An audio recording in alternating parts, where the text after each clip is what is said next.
Well, hello and welcome back to the Tao Manifesting Tarot. This is the tarot reading for serious minded tarot readers. I've done tarot for over 20 years, and in that time, I have discovered that as opposed to astrology and numerology, both of which I've done for over 50 years, tarot is not a predictive tool. I have never seen it in my 20 plus years, ever seen it in an accountable way, really be able to consistently predict the future. Cannot say the same for numerology and astrology, and the reason is those two, numerology and astrology, are the science of cycles. So right from the time of birth, a person has, let's call it a time stamp, a frequency time stamp. And that frequency is what controls your life, your destiny, literally, fate. That's why you can have two people from the same family, siblings, and they grow up dramatically differently. Now, they should grow up exactly the same. They're from the same family. I mean, it's the same environment. No, it's not, because we all come here with different, I'll call it spiritual purposes. We're all not meant to be famous. We're all not meant to be good looking. We're all not meant to be anything. We're the mix. We're the porridge. We're the stew that's called humanity. And like a stew, every one of the vegetables in the stew has a role to play in the overall presentation and flavoring of the meal. Whether you put in chunks of beef or lamb or whatever vegetables, whatever you do for the gravy, the sauce, whatever, doesn't make any difference. That is the culmination of a lot of different parts and pieces to create this dish. And that's what human beings are like. Okay, we all come here with a different purpose, a different value, a different goal, a different aspiration. And that's why astrology and numerology can predict those things in those times with great accuracy. There is science behind astrology and numerology. Tarot, no less effective, but when it is used properly. That is, tarot is the science of potential. Okay? So as you are hearing this reading, there's a vibration, there's a frequency, there's an energy, there's a vibe. And either it resonates with you or it doesn't. No big deal. By the way, it's the same with all the readings, whether you're doing numerology, astrology, or tarot. You get 10 people in a room, 9 of the 10 may appreciate the reading and learn from it a little bit, but it doesn't resonate. There's not that fine-tuning fork kind of effect. Same is true for tarot. The reading has to match what your frequency is. If it does, you will know. But if it doesn't, again, you got 9 of the people in the room sharing that same event with you. The idea is I do a brand new read every day, 365, holidays, whatever, doesn't make any difference. So if you don't get the reading today that you're looking for, maybe tomorrow, maybe next week, maybe next month. Depends.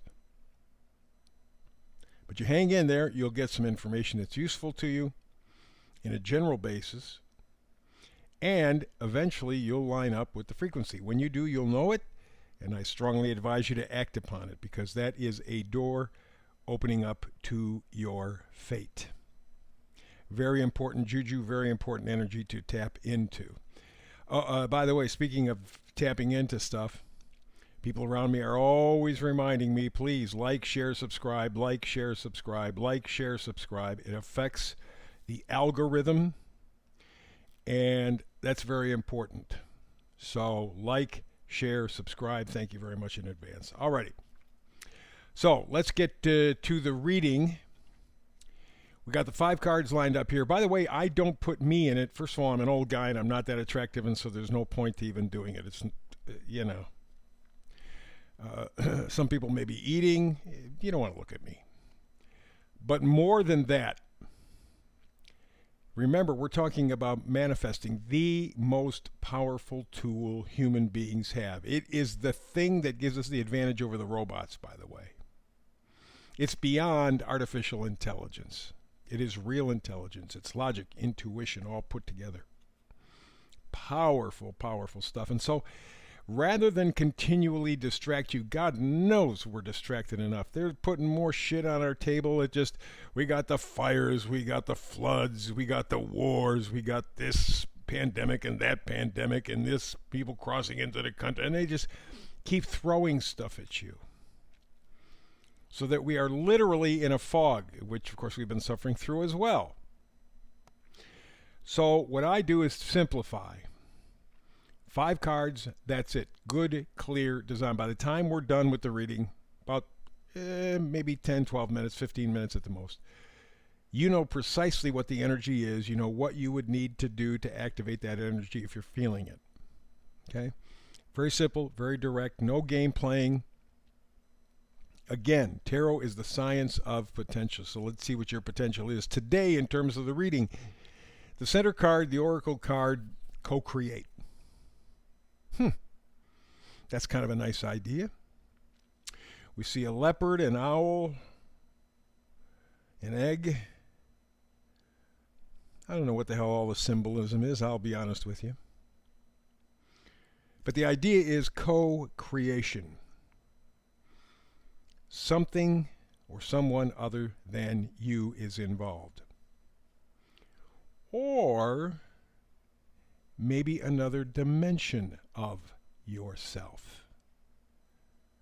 Remember, every human being is 3 parts and pieces. It's the trinity of the human being: mind, body, spirit. Very infrequently do those 3 energies ever work together. They're not in alignment most of the time. And so because of that, we are ineffective most of the time, and often work at our own peril. So the idea of co-creation in this hits me as you working with other parts of yourself consciously. And the number up in the right-hand corner is 40. 0 is the spiritual blessing, is the gateway. 4 is stability, solidity. So you are looking for some kind of guidance. You want to call it divine, that's fine, no problem. But some sort of guidance so that you can stabilize your life, so that you can have a foundation, a real foundation. Because the last few years have certainly shown us shit happens. People think they're all set. People think they have security. People think, nothing can affect me. And all of a sudden, boom. Could be fires, could be earthquakes, could be hurricanes, could be disease, could be any number of things. Could be another billionaire gets a hair up his ass and decides he's going to take your money from you. You know, in 1933, U.S. government made all of the U.S. citizens give back their gold. It was law. I think the gold that the citizens were holding in 1933, I think it was $25 an ounce. And so, under the pain of jail, fines, etc., most people, I'm sure not all, but most people gave back their gold. 2 years later, the government reevaluated it at $35 an ounce. They made money off it. I think who was behind it was the Fed, because the Fed just about a dozen years before had formed. They needed to take all the wealth away from the people, give it to themselves. This was a good way. So whenever they want to get what they want, make a law.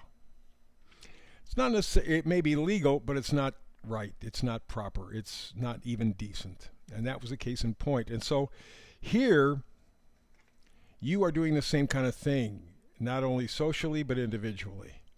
Dividing yourself up into different parts and pieces. And now the energy is co-create. Work with yourself.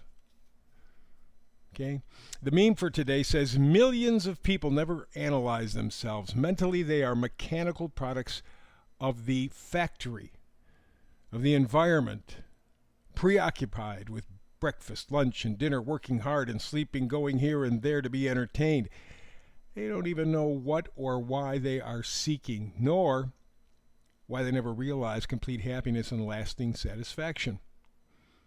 By evading self-analysis, people go on being robots conditioned by their environment.